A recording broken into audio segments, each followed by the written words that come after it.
Under the direction and supervision of State Party President of Maharashtra Sunita Tai and President of All India Mahila Empowerment, Dr. Nowera Sheikh. This youthful and vibrant candidate from the Solapur Mahada Ward 43 area has expressed his motivation and concern for his rural and hometown areas after filling out the contestant form. जय भारत, मी Dadasaheb Lokhande MAP पार्टीच्या माध्यमातून आज माढा मतदारसंघामध्ये मी उमेदवारी अर्ज दाखल केलेला आहे।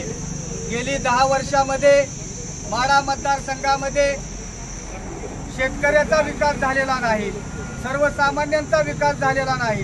गेली 10 वर्षांमध्ये कोटी रुपये भ्रष्टाचार करून या सत्ताधाऱ्यांनी स्वतः गिळलेले आहेत आणि सर्वसामान्यांच्या विकास प्रश्नावर एमएपी पार्टीच्या राष्ट्रीय अध्यक्ष डॉक्टर नवेरा शेख यांच्या नेतृत्वाखाली महाराष्ट्र राज्याचे अध्यक्ष सुनीताताई सुखसौंदर्य ॲडव्होकेट संजयजी यादव साहेब यांच्या नेतृत्वाखाली माढा मतदारसंघातून मी आज उमेदवारी भरलेली आहे।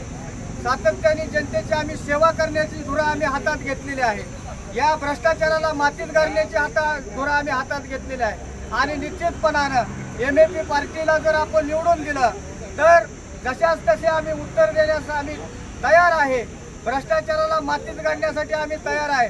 गेली अनेक वर्षापासून लाखो कोटी रुपये निधी या सत्ताधाऱ्यांनी आपल्या घशात घातलेला आहे। घरकुल सर्वसामान्यांना मिळाले नाहीत, शेतकऱ्याला वेळेत वीज मिळत नाही, शेतकरी विकासापासून वंचित आहे।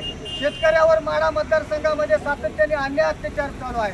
म्हणून याला कंटाळून या सत्ताधाऱ्यांना शह देण्यासाठी आम्ही एमएपी पार्टीच्या माध्यमातून माढा मतदारी उमेदवारी घेतलेली आहे। जय भारत।